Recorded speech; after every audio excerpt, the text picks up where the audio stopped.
Hello, friends, and welcome to the third installment of me reading my book, Dull Girl Meets Dead Guy. Since this is the third installment, I'm not doing much of an intro, just to say it is a cozy romance with sort of cute goth vibes, and you can find the first two parts in a playlist here on YouTube. Chapter 14. Sorla, I'm sorry to tell you this, but we don't need you any longer. Please pack your clothes. You can take them with you. No, you didn't do anything wrong, but Cora and Alora are big girls now and they don't need a companion at home. They've been busy with their friends anyway, and you'll grow up too. It's a normal part of life, but we will have to put a golden band on you to suppress your telepathic powers. Oh, I know you don't really use them. Well, I wouldn't say you don't know how. You did use them. That's how we know you have them at all. Sorla woke up with a start in a cavernous room. As soon as she saw the high ceilings and the curtains on the bed, she remembered where she was. The nightmare lingered like the taste of poison. Sometimes the memory still chased her. Her original family sent her away just a few days after the one time she used telepathic powers, which was pure accident. She didn't know she had them, so she was as shocked as anyone, and all she did was push back a visiting male cousin of the family, who yanked on her arm to see if he could sever it from her body. He'd been harassing her all week, escalating his efforts when no one stopped him. Sorla was scared, and she defended herself. I had every right to. That was what she thought then and now, but those colonites didn't think so. They felt that because she could only feel very fleeting pain, so she couldn't be hurt, and they thought if she couldn't be hurt, she couldn't really suffer. So if that boy wanted to pull her arm off, well, they could just patch her up when he left. It wasn't that expensive. She still reflexively rubbed her arm whenever she thought about it. That was so long ago. It's all behind me now. I'm just nervous. She tried to fall asleep and failed spectacularly, tossing the covers every which way. A maid came in the morning and told her a carriage was waiting to take her to the magical bake shop. Selden wasn't escorting her, apparently, or even saying hello this morning. He must be busy with Prince stuff. Sorla had to face this bit alone. Oh well, she was used to that. The carriage ride was over much too soon, and a man was waiting for her outside when the carriage pulled up. He was a fairly average-looking Miralem, a little past middle age, and of middling height, with disheveled reddish-blonde hair, a ruddy complexion, and a flower-coated apron. "Hey, so you must be the young lady then," he said. "I hear you're quite the talent." I was worried you wouldn't come. I need the help and badly. Can't run this place myself." "You look tidy." She couldn't tell if that was a compliment or a criticism. She was thinking the opposite of him. "I have many years of experience running a business," Sorla said carefully. "I can follow orders, and I also work well independently." He started waving his hand. "This ain't a job interview. I trust you. You look fine. I just need someone now. My orders are backed up, and some of them are too important to put off." "Well, the fantasy is over. You need to tell the truth right now. Seldon will just send you home. He'll get you safe passage this time, right? I'm sure he'll understand. And then you'll be back home with your family and..." She was gripping her hands tightly around her bag, every part of her wanting to stay, despite her best efforts to argue with herself. "Come in. I'll show you the kitchen and the shop. I'm Wrath. They told you that, right? But, of course, I would still introduce myself. I do have some manners, I swear it." He laughed. Sorla followed him, entirely tongue-tied. Maybe she'd be able to do magic if she willed it hard enough. She had always been such a hard worker, capable of any task demanded of her. She didn't complain, didn't cause trouble, at least not on the surface. And now this was going to defeat her when her own family were talented sorcerers? Wrath threw open curtains to the morning light, and Blueberry chittered with curiosity when he spotted a cat sleeping on a windowsill. A proper baker's kitchen greeted her as the sun flooded in. Loaves were cooling on a shelf, pastries baking inside the massive oven. Flowers and herbs spilled from pots on the windowsills. 2 magical lights hung over the big flour-dusted table. Then there were the piles of well-worn cookbooks and a huge selection of ingredients stored in glass jars that had broken free from wherever they belonged and were advancing throughout the room like a disorganized army of vanilla extract, pine nuts, walnuts, chocolate chunks, dried fruits, every spice in the known world, and so on. A broom sat in the corner with cobwebs draped from the handle to the wall. I apologize for the mess, Wrath said. Like I said, I've been overrun with orders and, well, he shrugged. I heard your wife used to help you here, Sorla said with sympathy. Daughter, he said gruffly. Oh, I'm so sorry. He waved a hand. Proud of her, he grunted. She wanted to fight. She did. Posthumous Medal of the White Tree and everything. Bless her memory, Sorla said, and he waved a hand, looking embarrassed about it now. There was so much to work with here. Sorla had barely even looked at the kitchen gadgets strewn around, some of which she had never seen before, even with all the kitchens she'd worked in. She could make absolutely beautiful and unique things here. There was so much charm in the old books and the well-worn wooden spoons and broad table. On the other hand, it was a mess, and she could fix that up too. Within a week, he'd wonder how he ever managed without her. Except for the magic part. When she looked over the room and then back at Wrath, he was downing a shot glass of something in an amber bottle. What'd you think? He asked. The truth was lodged in her throat like a ball of felt. I definitely want to work here, if I can be of service. What sort of magic do you do? I've heard that magic can be very regional, so I wonder if I'll know how to manage that part. Well, baked goods are also regional, so maybe there's a learning curve, but it ain't hard. I'm sure we get the same requests you do.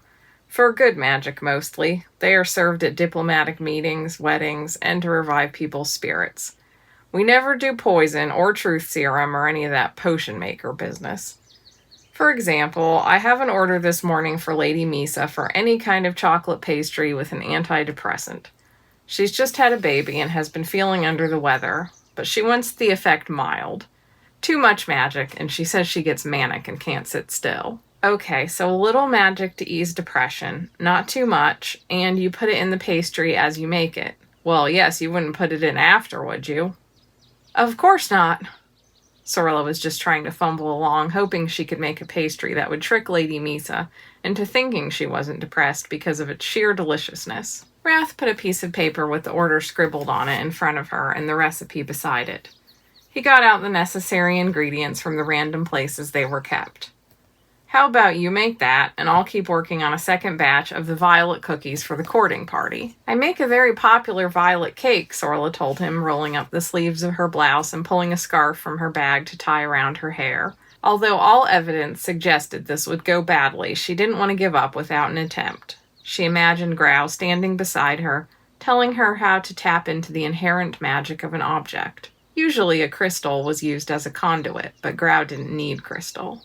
It helps, he would say, but there are crystals in the earth under our feet, and an experienced sorcerer can draw from them anywhere. Well, Sorla wasn't an experienced sorcerer, or even a beginning sorcerer, but she had to try something, anything to keep her position. She thought back to when Grau had died, and Velsa brought him back as a Finarlum.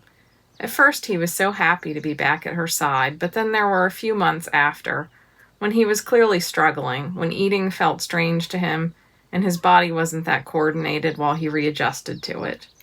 The magnitude of what happened seemed to hit him. He tried to hide it from Velsa, but he really couldn't. She was too telepathically sensitive, especially to him, and Velsa was grieving his old body just as much as he was. Sorla couldn't stand seeing them hurting. She was younger then, and she didn't yet trust that her newfound happiness might not dissolve with one wrong move. And when she was scared, all she could do was throw herself into a task. She pulled out all her best recipes and made them with a passion, trying to make Grau all the most delicious food she could, day after day. Before long, Grau was back to his usual self. The tight grief in Velsa's mind eased off, and Sorla's new family seemed stronger than ever.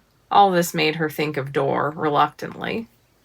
He was an irritating man, way too protective, way too quiet and glum to be good company, but she could tell that he absolutely loved the food she gave him. He was trying to heal, and everything was probably miserable for him, but every time he ate her cooking, he looked a little healthier. And he was handsome, she would give him that. It was gratifying to see a little color return to his face. Maybe I could just open my own shop, Sorla Thano, baker for the dead. The recipe was a simple, flaky tart with a chocolate filling. So easy and so popular at the cafe back home that she barely needed a recipe. She took cold butter out of the crock and cut it into the flour and rolled it into fine sheets, folding it, rolling it again, soon losing herself in the familiar rhythms of the work. All Lady Misa wanted was to shake off the low moods that sometimes came after having a baby.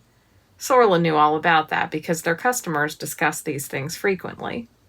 Lady Misa probably wasn't getting enough sleep either. But how was making this pastry supposed to be different from any other pastry? Was she just supposed to think happy thoughts? When Grau made potions, he used his crystal like an instrument, moving it around the ingredients and concentrating, flexing his fingers, pausing to consider the recipe and sometimes changing an ingredient or the way it was prepared. He might speak a spell word or chant. He had books of spells, but half the time he didn't look at them. It was intuitive. Good baking, Sorla felt, was precise. She wanted the same results every time, the same snap of a cookie or crisp crust, the perfect level of sweetness or savory, slightly burnt cheese edges. She liked feeling as if everything was under control, and magic was full of troubling variables. All she could really do here was try to fill this pastry with her usual passion for the subject of pastry, plus more, if possible. "You're quiet while you work," Rath said after a while. "I'm concentrating." Sylvie always sang to hers, he said. Curses, now she ought to be singing too? Would that help the magic? But it was too late to start now, plus, she didn't really want to sing. Finally, she had a pan of tarts formed and filled with a dark chocolate center and a sprinkling of cocoa nibs atop the cream. She felt the oven temperature with her hand and found it acceptable, sliding the pan in. "While you're waiting, try one." Rath offered her a sugar cookie with an orange peel curled on top. It was very buttery and tart-sweet. As tart as a lemon, but definitely from an orange. "What kind of orange?" "They're imported from the Bloomy Islands." "Oh, wow. How do you even get those these days with the trade embargo?" He winked. "I know people. The royal family doesn't mind if you buy black market ingredients." "You tasted it. You think they're complaining?" He chuckled. "I only wonder if I'm betraying Sylvie, passing money along to the enemy, but I imagine fruit growers and farmers are just like they are here, wishing the war would end already. Those were actually the last of my good orange peels, and I'm out of all the good Calisonian nuts. But I can handle all that. Now I'm having to cut my coffee with dandelion root powder. Heh." They chatted over the subject of wartime shortages for a bit, and soon the pastry was done. Sorla pulled on the thick oven mitts and took it out, steam rising from the expanded buttery layers. She knew they'd be delicious, but she felt just as certain they were no different than her usual. Rath waved an open hand over one of the pastries and then drew his fingers together. The steam seemed to draw out of the pastry all at once in a visible cloud, then dissipate as he cooled it with a bit of elemental magic.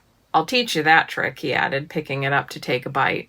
Sorla tried not to sag against the counter as she realized that all she had worked for was about to be pointless. She should have been learning magic alongside baking. It didn't especially interest her, but she should have realized she would need it someday. After all, it was why Mayrin and Feyrin managed all right, despite being Finarlem. Magic bought you power and respect no matter who you were. She was a fool to think just making good pastry would get her anywhere. "Well, shit," he exclaimed. "If that ain't the best plain chocolate tart I've ever had." "Thank you, sir." "Oh, don't sir me. I ain't a lord. I'm barely fit for decent company." He took another bite. He must have baked goods all the time, but he seemed genuinely impressed with hers. She was frozen with anticipation. Maybe, but... He took a slow breath. "It seems we had a miscommunication. This was supposed to have the magic for Lady Misa." "Yes." Sorla knew she couldn't lie. "I know. The truth is, I'm just an ordinary baker. I don't have magic. The miscommunication was between me and Prince Seldon. I'm sorry, I tried." "You can't replace my Sylvie," he said heavily. "I need that magic." "But surely I have the ability. Maybe I just need to go work at the regular royal bakery." "I don't think they need anyone," he said with a hint of caution that implied something worse, that maybe she wouldn't be welcome there. "Do you have a place to go back to?" "Yes," Sorla said, but it was a whisper of despair. "I'm sorry, girl, I truly am, but I think you might just have to go home." Chapter 15. Dor was so tired that he slept heavily in his own bed without nightmares. A welcome feeling indeed, like spending time with an old friend. Una was still awake for a while after him, keeping an ordinary Vendiri schedule while he was on military time, waking with the sunrise. In the morning the house was quiet and he laid unmoving, wishing that he never had to wake up again. Even under the covers he felt cold, his limbs leaden. But then he thought of Una's shining joy at seeing him again and the dark circles under her eyes, and he knew he was still too needed in this world to give up on it. And he had to admit that while he felt awful, when he sat up his head didn't ache, his breath came easily. He picked up the bottle of tonic on the nightstand and poured a dose into the shot glass he kept with it, wincing as the taste flooded his mouth. That's the taste of life now, but gods, it's ghastly. He felt a little sick as the medicine went down, and he knew he needed real food, but he could barely choke down the oatmeal Una made last night. There's only one food I've enjoyed since... He'd be damned if he'd go to Sorla asking for favors. He would compensate her well. He opened his wardrobe, releasing the scent of lavender sachet, cedar, and wool. White linen shirts were still folded neatly in the drawers, ignored for years while he had been off wearing uniforms. He dressed quickly away from the mirror, unwilling to take a look at himself until he was neatly attired, in fashions Una would probably find dated now. A black vest and knee-length coat, black trousers and boots, all clean and polished. He tried to sneak down the stairs, but his aching joints and the general disaster of his or someone's right leg made it impossible. When he made the turn at the stair landing, Raoul was standing at the foot, looking up at him, holding a rope that he'd fashioned into a makeshift harness for a very excited dog who clearly had her vision back. Raoul was trying his best to stand still while the dog jumped around and barked at the sight of Dor. "Would it help if I draw you a hot bath?" Raoul asked in his detached and dutiful way.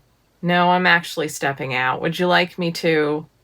"Please," Raoul said, holding out the leash. I might just stay a morning person, Dor thought as he staggered down the street, tugged along by the excited sniffing of this fluffy, ridiculous beast. No one in Vendiri Ashi had a goofy dog, and his return would excite enough attention even without that. Returning from the dead certainly qualified as one of those events people like to talk about, like getting married or having a baby, except less common and generally much worse. He had grabbed some money from the shop's till, enough to buy pastries for a whole damn dinner party, and made his way to the bakery. A Finarlum working here? The young man at the counter of the Royal Bake Shop smoothed his blonde locks as if vaguely offended by the idea. "I do not think so." "Prince Seldon himself asked for her," Dor said, glaring down at him as a clutching protectiveness squeezed his empty stomach despite his best efforts not to care. "Do any adults work here?" "I have worked here for 6 years, oaf," the young man retorted, but when Dor kept looming, he looked like he immediately regretted this. Well, sir, there is a small bakery that supplies the bespelled pastry. I can't imagine they would hire a Finarlum either, but maybe try that one." Dor followed the directions to an alley. A small printed sign was the only indication that he had the right place. There was no shop front or pictorial sign, so this shop was definitely not for the common folk. He knocked, but no one answered.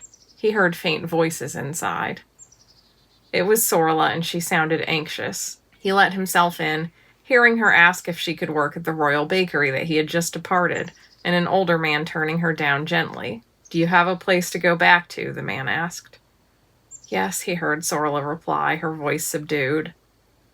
Dor quickly tied up the dog and followed their voices past the small seating area just inside to the kitchen beyond. "What's going on?" he asked. "They aren't sending you home after you came all this way, are they?" "Dor, what are you doing here? It doesn't matter to you, but there was a mistake," Sorla said, unable to hide a flash of dark frustration. "The prince thought I had magical baking skills, but I just have ordinary ones. But I'm not going home. There must be a number of finer bakeries in Lioness where I could learn things I can't make at home and make city wages, so I won't be needing a ride anytime soon." "If you have a good place back home, I'm not sure you really want to try your luck here," the older man said. "It's a damn shame, but I've never seen Finarlum working in those better places." "Have they tried?" Sorla snapped, clearly determined. Maybe I'm better at what I do than any Finarlem has ever been. Her eyes looked much more anxious and desperate than her tone implied, but she was certainly trying to keep her chin up.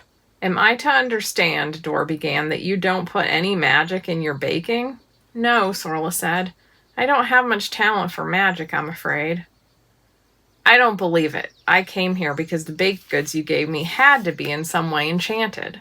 No, they were just really delicious, Sorla sighed.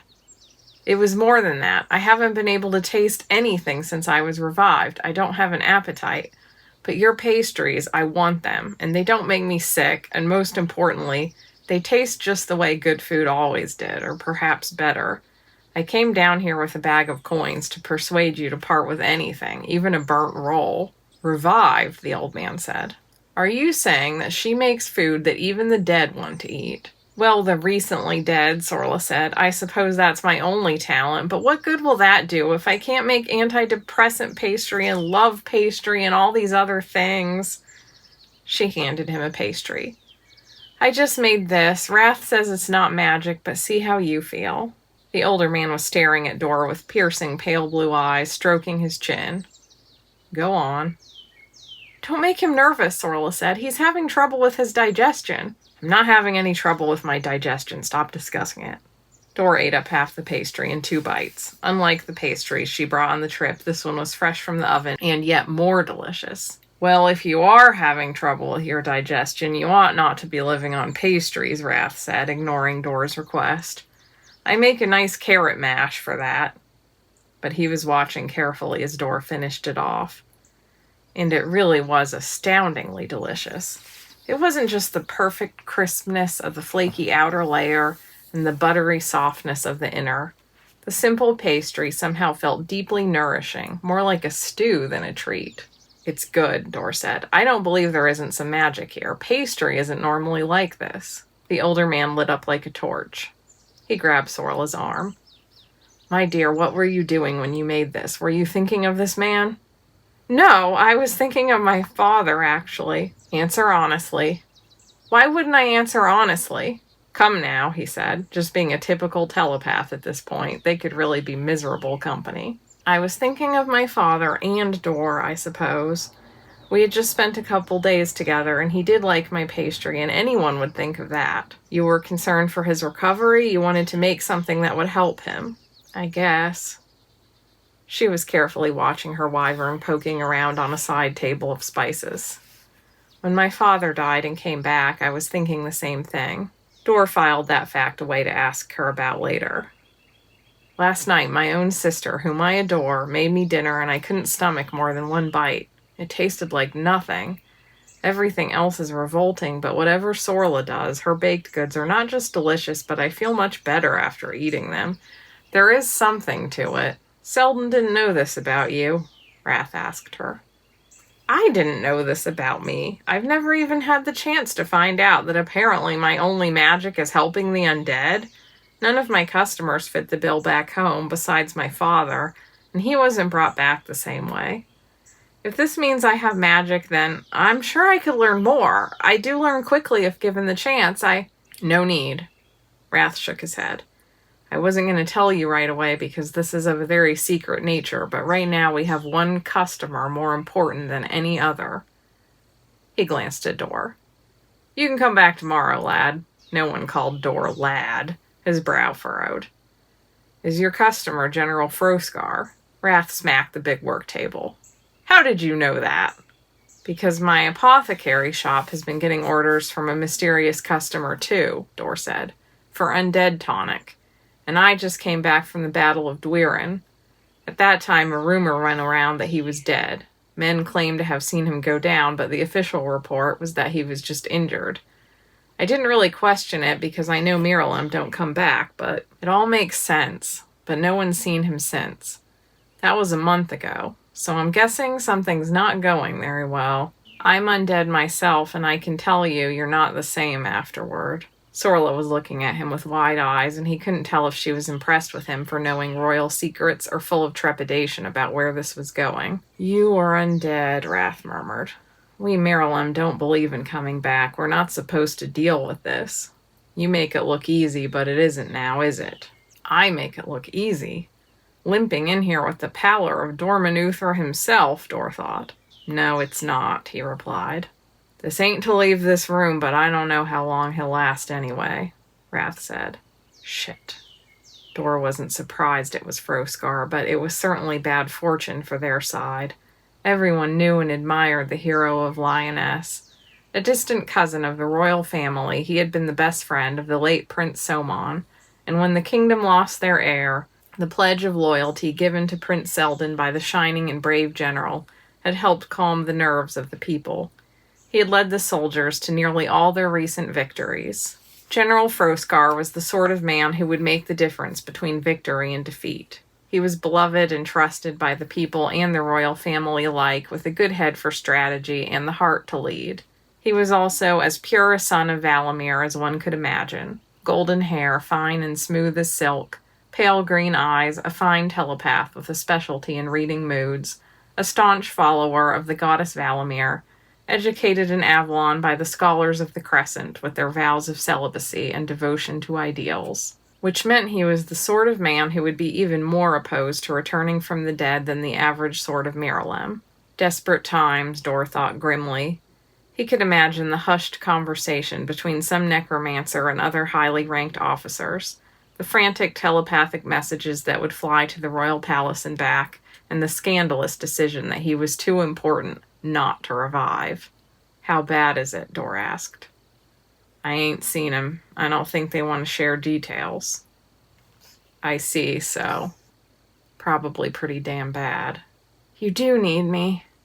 Sorla was practically hovering off the ground with relief. Her wyvern picked up a jar of cinnamon, flew into her arms with a small squawk, and offered it to her. Thank you, Blue, she murmured, and snuggled him against her neck. If you can keep doing what you're doing, then yes, I need you quite a lot, Wrath said. And what is your name again? He asked Dor, although they actually hadn't exchanged introductions the first time. Dor Tondana. That's a rather boring name for an interesting-looking man, isn't it? Wrath commented, which was true. Dor was such a common Vendiri name that sometimes strangers called out Dor as a generic, as in, hey Dor, you dropped a coin. He might spell his a little differently, but that was a minimally distinguishing feature. Well, I'm glad Sorla knows you. She might need your advice to save the general. I'm sending a message to the royals suggesting the apothecary come along. Come back tonight, would you? But we don't... Well... Sorla hesitated, clearly afraid to put her position in jeopardy, and glanced at Dor. The agonized mixture of gratitude and ire on her face was, well, it was even more endearing than her missing fingernail. That look gave him something to live for, at least for today. Chapter 16. Glad that all worked out, Wrath said as Dor left. Sorla heard the dog bark. Blueberry's head shot up to alertness. You'll have to groom later, she said. Did it work out? He's not going to be much help. He's not that enthusiastic about living either.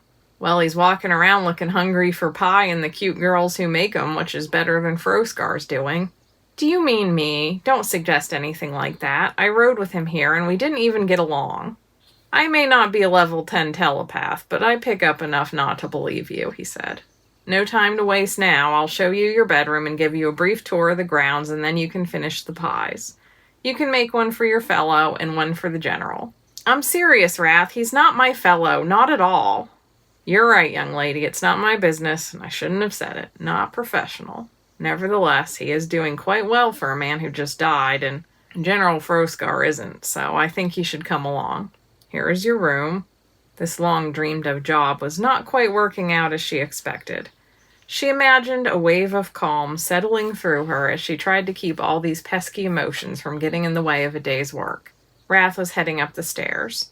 Near the top were a few towering piles of cookbooks, and before Sorla even reached the top herself, Blueberry landed on a pile, and the entire thing swayed. Blue, get down, she cried. The wyvern launched with an annoyed squawk at being told where to go, and the movement sent all the books sideways into the next pile of books, and then the third, and then every last book went tumbling, some of them falling down the stairs, so that Sorla rushed to the top, grabbing wayward books along the way.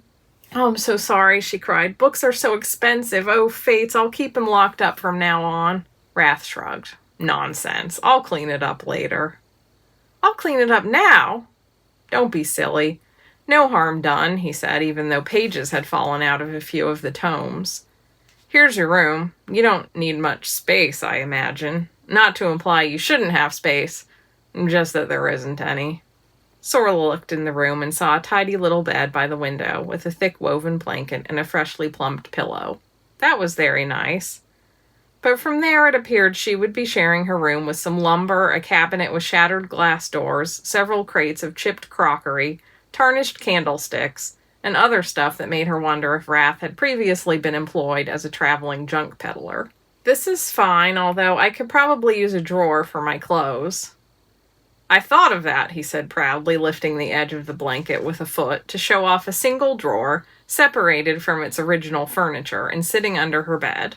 "Well, I asked for a drawer, and I got a drawer," she told herself with a wry expression. "I could help you tidy up," she said. "Maybe," he said mildly, but in such a way that she knew meant no. He had carried her bag up and put it on the bed for her, and then said, "Let me show you the garden." "A garden?" "Of course a garden. Good to have our own fresh ingredients, and best of all, a place to sit in the sun." Down the stairs again and out a narrow, crooked, creaking back door, straight into a small courtyard garden overflowing with plants that were just beginning to stir with shoots and buds. Potted citrus trees were soaking up the sun. She took a lingering look at the garden, studying the tiny green beginnings of spring, knowing that soon the season would come on so fast that this garden would be different every day.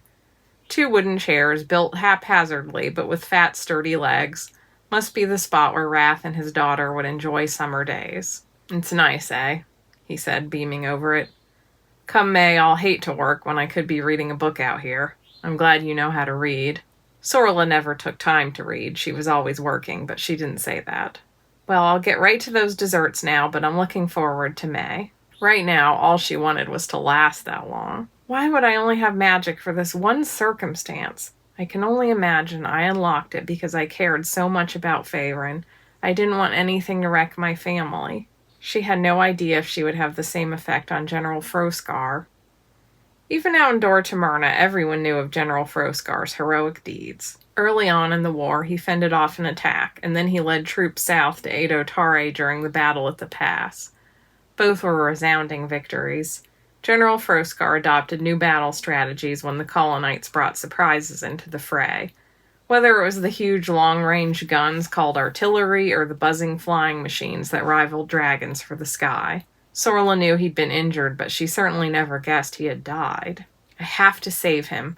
If my pastries could pull him back from death and help turn the tides of war." She imagined Seldon's solemn gratitude, a large sum of money handed her by the weeping queen that she would send home so her parents could live out all their dreams, a ball in her honor, and a silk gown with embroidered sleeves. Dreams were all well and good, but first she had to make the best confections of her life.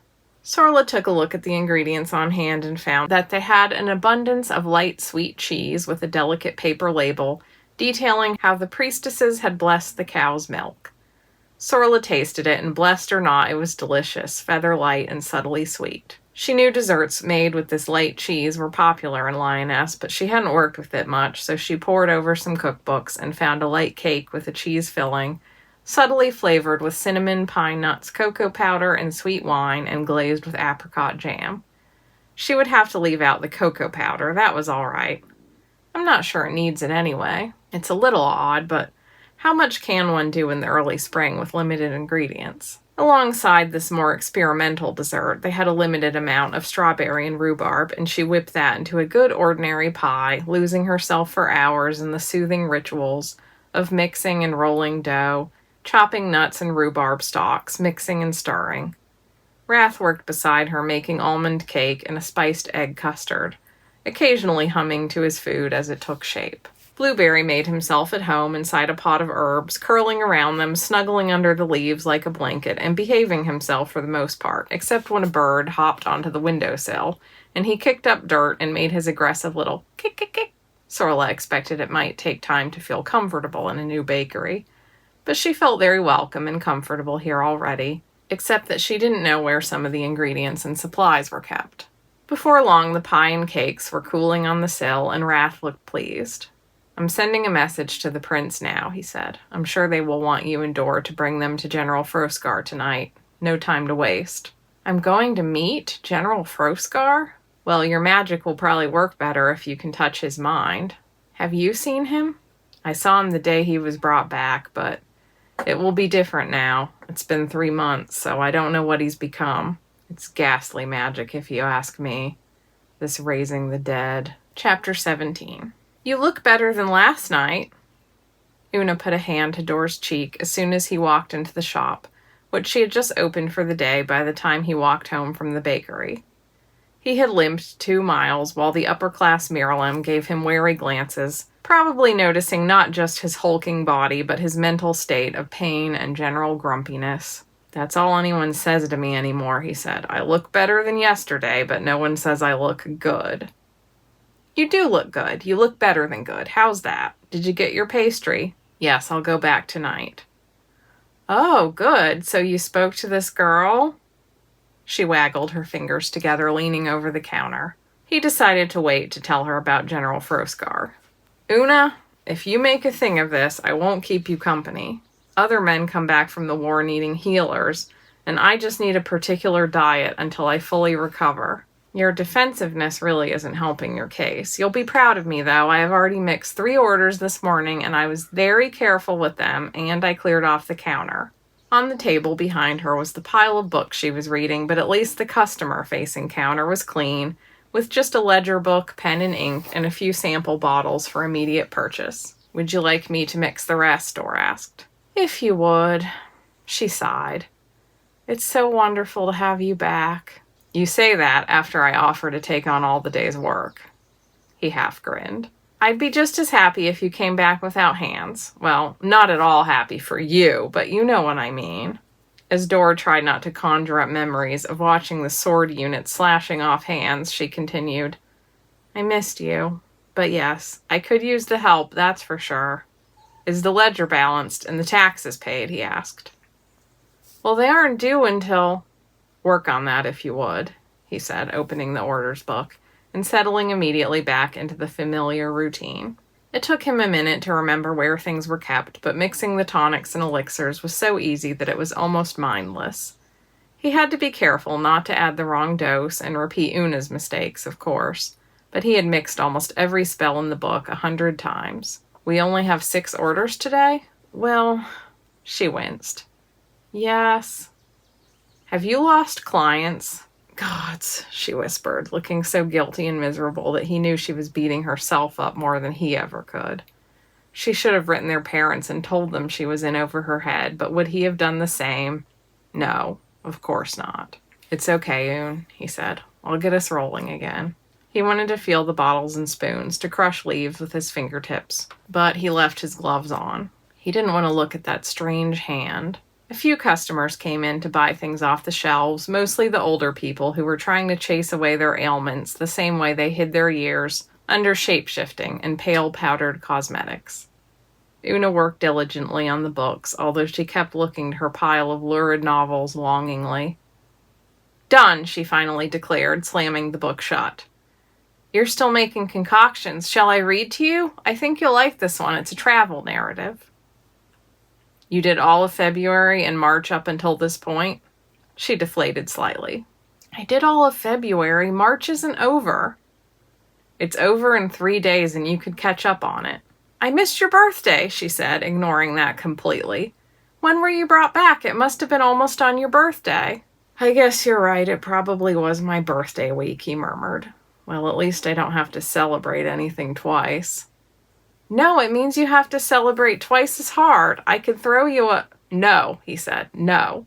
I'm not sure if you've noticed, but I'm in pain and I'm tired and I hate food and the best thing for me right now is to work. That keeps my mind off of it. I know, she said softly.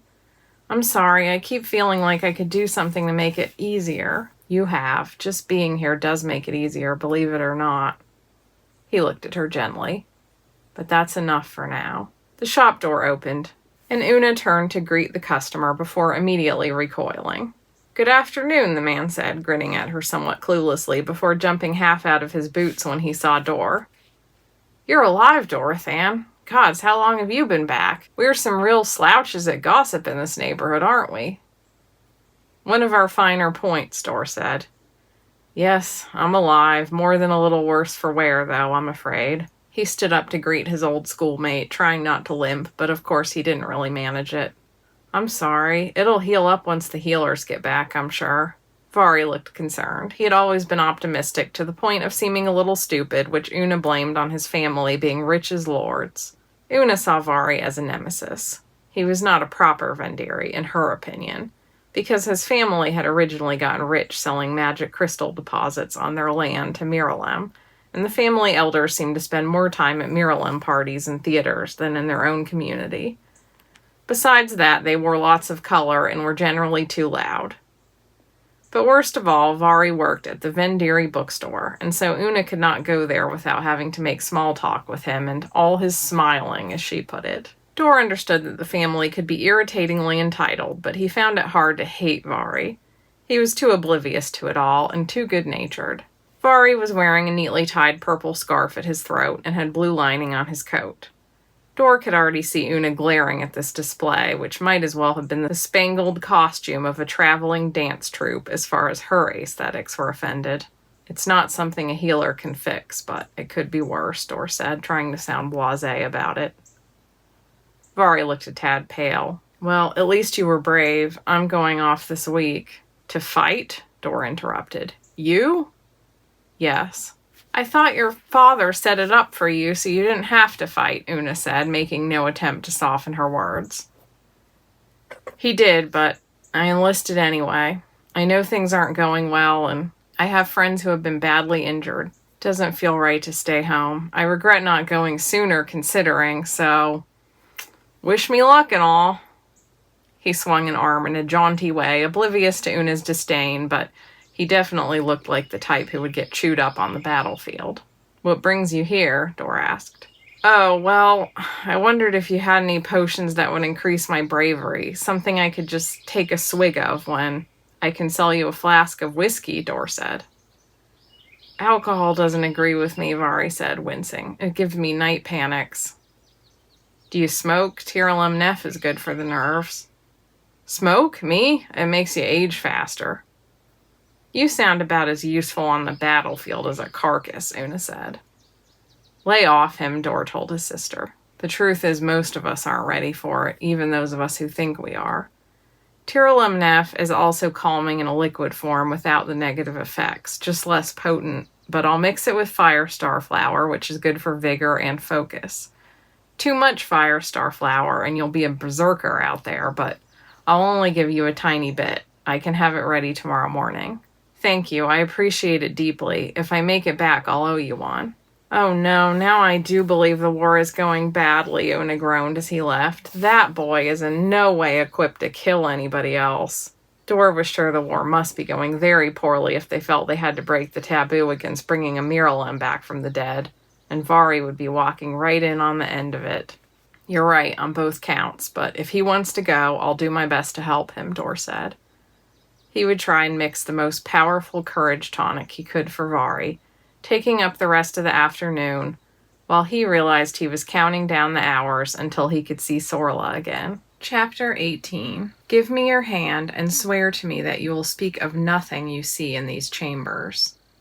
The female guard, dressed in light armor and wearing the full moon emblems of a highly ranked telepath, held out one hand to Sorla and the other to Dor. The trip to see General Froskar was already nerve-wracking.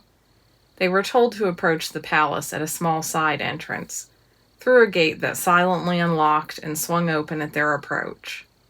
Several guards met them, all of them wearing the moon insignias. Sorla felt the very air around them sparking and their minds brushing hers. She had never been anywhere secretive before. It was impossible to ignore that this was a very serious pie delivery. She glanced up at Dor, and in this moment she was glad to have someone with her, but she would never admit that. Surrender your blade, sir, and it will be returned to you when you leave, the guard said, and Dor produced a sheathed dagger from under his coat. What you see today may be alarming at first, the woman said solemnly as she started to unlock a door with an overstuffed key ring. What will I see? Sorla asked. Maybe I should bring him the dessert, and you can stay back, Dor said. He was carrying the cake while Sorla gripped the pie, and she wouldn't let him take it from her. No, I can handle it, Sorla said. I'm the one who made them. Just because I ask a question doesn't mean I'm nervous. Dor looked at Sorla. Let me do this alone, he said. This is my people's fault. One of our necromancers brought him back when they shouldn't. You don't have to see this. This is my job. You're the tag-along. Seldon asked me to be here. He doesn't even know you. If anyone should leave, it's you. Prince Seldon, that is, she added, embarrassed. The guard was looking at her with unreadable calm, but Sorla knew she shouldn't speak of the prince like some farmer down the street. Dor didn't look convinced, but he said, This is true. Then I defer to you, my lady. Was that sarcastic? He didn't sound it, but she couldn't help taking it that way. I can't seem to help snapping at him whenever he's around, but he always wants to take charge of the situation. He's in here, the guard said, lifting the key again, and Sorla realized she didn't look very professional after that outburst, but it was his fault for being overprotective again where he had no business. Sorla straightened up, trying to look as tall and brave as possible. At times like this, she almost missed when she was just a cheap servant Finarlem with a straight rod for a back instead of having a spine at all. The door swung open, revealing a blank blue eye. Sorla jumped. A man was standing right on the other side, his eyes glassy. He looked ready to block their way in, and now his eyes focused and ticked over to meet hers. Although he maintained some semblance of the handsome Miralem general, his skin was dry and grayish. His eyes sunken, his entire body wasted. He touched the door frame with a withered hand. He didn't speak. As he met her eyes, she almost felt he looked angry, but then there wasn't enough fire or strength in him for that. He needed help, but he didn't want it. Sorla extended her feeble telepathy toward him. She couldn't help herself, although she was afraid of what she might feel. Nothing. He felt like a shell, a man with no soul. This was the man who inspired new recruits from hundreds of miles away, whose noble countenance was reproduced on cards that mothers kept tucked in their pockets for good luck, who had held the river pass those years ago and won many battles since. And he had once been beautiful, the way some Miralem looked like they were born from sunshine. She could tell he had been like that once, fair and pretty, but also very strong, like Reuven. Too far gone, Sorla thought unwillingly, and a shudder went through her. I can't help this man. I thought maybe this was my ticket to stay, but it isn't. She looked at Dor, and now the contrast between them was stark. Dor seemed so alive. He might not be flush with perfect health. He might be dour company, but it was clear that Dor was getting along and improving day by day. Her food couldn't take all the credit. He had some purpose that drove him onward, things to do, people he loved. Every time she saw him, she noticed an improvement. But even from the beginning, he had enough ambition to drive back to Lioness, which was more than she could imagine Froskar doing in this state. And Dor looked calm, like he knew what to do. I won't admit it, but I truly am glad he's here. Chapter 19. Try to get him to eat, the guard told Sorla. Sir, this young woman has brought you a gift. It was everything Dor had feared. He shuddered at this glimpse into his own potential fate. This was the hero of the Lioness army. He seemed in pain, his eyes vaguely searching for help, but he had little reaction to their appearance on his doorstep. Months of undeath without anyone to support him through the worst of it had drained his soul away, leaving him a revenant. Soon there would be nothing left of him, and he would begin to hunger for blood, but such a fate was known mostly only in Una's novels. No Vendiri would be left to suffer that way. Dor saw the horror on Sorla's face, and he knew he had to find some way to manage the situation. I know the necromancers have been sent to the front, Dor said, but have any Vendiri been to see him? He is not a Vendiri, good sir. We do force him to take the tonic, and that's no easy task. The mind healers have tried to help. He was very resistant from the start. I don't want to see a Vendiri, Froskar said, or anyone else. I understand you are a Miralem, Dor said. I'm not here to convince you of anything.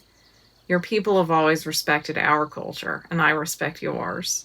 Then you'll go away and just let me die. I would let you die, Dor said after a heavy pause. I'm not a necromancer. I am like you, General. I was brought back against my desire. I'm struggling with it, as you are. But since we were both brought back, it's too late to regret it. It would be just as difficult to die a second time as it was the first. It feels easy, Froskar said. It has felt so close ever since. He shut his eyes, leaning against the wall. Dor found it much too easy to imagine what went through his mind. Just his short time fighting had left him with too many troubled memories to count. What would a general have seen? I know it means very little to you now, but it's an honor to meet you formally, Dor said. Froskar just waved a hand, wanting him gone. Behind him, he could feel Sorla nearly buzzing with her need to prove herself and salvage an unsalvageable situation. We brought you pie and cake, she said, holding it up to him. I'd be honored if you tried a little. Dor avoided looking at Sorla. Of course, anyone could tell he wasn't thrilled to be undead. He'd tried his best to accept the way of things, but for General Froskar, it wasn't the way of things. I'm not hungry. Thank you for the kind offer, General Froskar said, his hollow eyes ignoring her creations. She was grasping, but there was the ghost of a man with more charm in the way he thanked her. So there had to be a little more personality left as well. Could we have a minute with him? Sorla asked the guard. She nodded solemnly and shut the door on them. The sound echoed. Froskar's room was sparsely furnished, as if he were still living in a barracks. Heavy curtains smothered the light from the one window. Dor caught the medicinal scent of the tonic, which turned his own stomach. Is that true? Sorla whispered to Dor, looking up at him with such concern in her eyes that he regretted the confession. Do you still wish you'd been left to die, even after coming home and getting some rest? It's complicated. But isn't it the way of your people to come back? Not everyone really likes the way of their people, he said. But at least I was mentally prepared to some extent. I'm not sure General Froskar can be saved. He'll never accept this. I know that your job is in the balance, but you're only going to disappoint them later instead of sooner if you try to force him to live. You wish you were dead, she said sharply. Right now, this minute. That's a heavy question, and I'm not the one who needs help here. Just tell me, if your gods of death showed up right now and offered to whisk you to the next life, would you accept?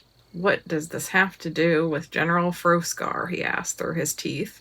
Her persistence was annoying. I don't think you would, she said, as if she knew him better than he knew himself. I will say this, Dor said. I am not convinced I wanted to stay. In fact, it was when he was with her that he most wanted to stay. If nothing else, so he could make sure nothing terrible came of her during this mess. Arguing with her seemed to get his reluctant blood pumping. But he also wasn't going to hand her a victory over him too easily. Froskar met Dor's eyes for the first time. His nostrils flared. He studied him longer, looking aggravated at his presence. Dor knew how he must look, dressed in black, paler and more haggard than usual, like he was a lesser death god himself. You're dead too, then, he said. Undead, Dor said, thinking it was important to make the distinction at the moment. Undead, yes, Froskar murmured. This is why I'm better off keeping my mouth shut, I suppose. Now I seem like a nitpicking death god. Sorla turned to the general and set the pie on the table. General Froskar, sir. My name is Sorla. I'm a baker at the Royal Magical Bakery, and they say my baked goods are so delicious that even dead men can taste them. She spoke with such confidence that no one would guess she had almost lost her job earlier. It would truly be my honor if you take one bite, that's all, just one bite. She took the fork from Dor and scooped out a big mouthful of rhubarb, strawberry, and buttery lattice, jabbing it at Froskar like she was prepared to do battle over it. One bite, if you will leave me alone, General Froskar said with a sigh that turned into a slight cough. He sat down in the chair, clearly in pain, and took the fork. He looked weak. Just watching him sharpened every ache and weakness in Dor's own body. The general took a bite. Chapter 20. Every fiber of Sorla's being itched as she watched him slowly chew and then swallow the pie. She tried not to look too twitchy. If this doesn't work, it's over for me. He wiped the little bit of wayward filling from his upper lip, sucked it off his finger, and then he licked the fork. Lady damn you, he said, coughing again. Sorla tried not to look triumphant. Dead men were certainly not much fun to cook for when they seemed so angry to have delicious food, but he wanted more. Now try the cake at least, she said. The top was glazed in the apricot jam, and the cream and light cake beneath it were cloud-like, nearly floating off the fork. The general couldn't resist the other bite. "What sorcery is this?" he growled, coughing, looking downright mournful over how much he clearly wanted more. She pushed the whole thing in front of him. "I made all this for you, sir." He ate a second bite, even though it seemed like he was remembering how to eat. "Call me Euston," he said. "I am not General Froscar anymore." "Euston, it suits you well," she said. "Can I bring you some flowers from the palace grounds? Your room is exceedingly gloomy." "I don't need them." "No one thinks they need flowers, but sometimes it turns out that we do," she said. "Will you humor me at least?" "I won't destroy them, I suppose," he said. She guessed he must have trashed some previous attempts to decorate. "Wonderful. Eat as much as you like, and I'll be right back." Dora lifted his brows at her as she stepped out. "What is your plan?" he asked. "Do you think flowers will actually help?" "I'm making it up as I go," she said. "But if I have any chance of saving him, I need to give him a reason to live, just like... Well, you probably felt differently about being brought back when you came home and saw your family." "Maybe." He paused. "My sister is the only one home, but she did miss me." He frowned. "But while I might not choose death at this moment, I'd certainly choose it if I could return to that juncture and tell my friends not to bring me back." "Why?" "Why would I want to die? Well, I was already dying. It feels very unnatural to come back. My whole body is protesting it." "Is it that much different from an injury? You're still young and you could have so much to do." "Are you talking about me or yourself? You don't seem like you ever stop and probably plan on living forever, but now I'll be living a long time without aging, marrying, or having children. In about 100 years, my body will start to break down, and I'll have to select my own day of death and go to a telepath and ask them to help me ascend because I won't have a natural death anymore." He grimaced. "What is there to look forward to?" "Gosh, I don't know. How about my next pie?" she said, only half joking. "That makes it sound like no Finarlum should have anything to live for. I won't age or have children either, and when I was a kid, I thought I'd be trapped in servitude my whole life, but I still didn't want to die. There were still sunrises and pies and flowers and snow and little moments of rebellion that made me dream. Moments of rebellion." He drew a step closer as she crouched to pick some flowers. There were only a few flowers to choose from right now, so the crocuses would do. She gathered them gently, assembling the right colors into an arrangement that hopefully didn't look too haphazard. "Yes, my original family taught me to read, and I taught myself to write for the most part. That was already some rebellion. And then when I was a servant for hire, I ran messages for an actual rebellion that was brewing against the High Sorcerer." "You surprise me," he said. "Here you just seem like an innocent purveyor of pie." "That's why I make a good rebel. I surprise everybody." She grinned. He paused.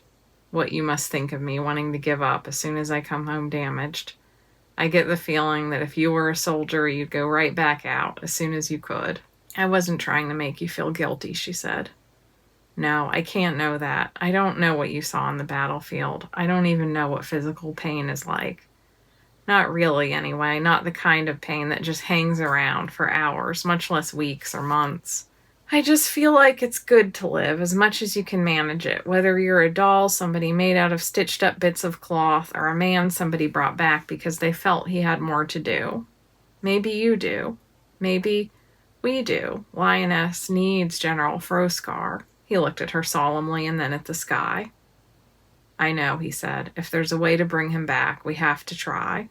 There was something about the way he seemed to be giving in to her like he couldn't help himself, and the way he looked at her with his dark eyes, bemusement almost breaking his air of general Vendiri gloom, that gave her a funny feeling in her chest. "Thank you. Maybe Euston needs a dog," he added. And thus concludes today's reading. One of the things that was interesting to explore in the story that I really hadn't previously was that Vendiri tradition of bringing people back from the dead, particularly when they're young and go to fight or are lost in a, tragic accident or something like that. I think it's an eternal human question of, would you bring back the dead if you could? Would that actually be a good thing, or is death sort of meant to happen? There are always consequences and fantasy to bringing someone back from the dead, and that's certainly true in this world as well, to the point that the Vendiri are the only people that do it as a regular practice. And I generally write the Vendiri like they are a positive kind of culture. I really like writing about them, and I always feel kind of cozy and at home when I write about them for all their kind of gothiness. One of the important things about the Vendiri is that they bring people back from the dead, but they don't stop there. They do try to support and welcome the person who was brought back. There are also some hints in the story that they don't always manage that ideal perfectly either. That sometimes people want to celebrate a triumph over an injury or an illness, but aren't as good at dealing with the reality of chronic injury and pain. So these are kind of a lot of the things that pop up as I'm writing this particular story, that ultimately Dor has to find a reason to continue living for himself, or it's just not going to work out. And the same is going to be true for Euston, of course. Another side note is that there are certainly parts of Sorla's boss at the bakery, Wrath, that are based on my boss at the bookstore, particularly the very messy room that he gives her full of junk, which is based on the back room at the bookstore, which is a rather hazardous place full of junk. And I'm always saying, we could clean it up. We could get it all nice and organized, and it never happens. Wrath and Jamie both have the quality of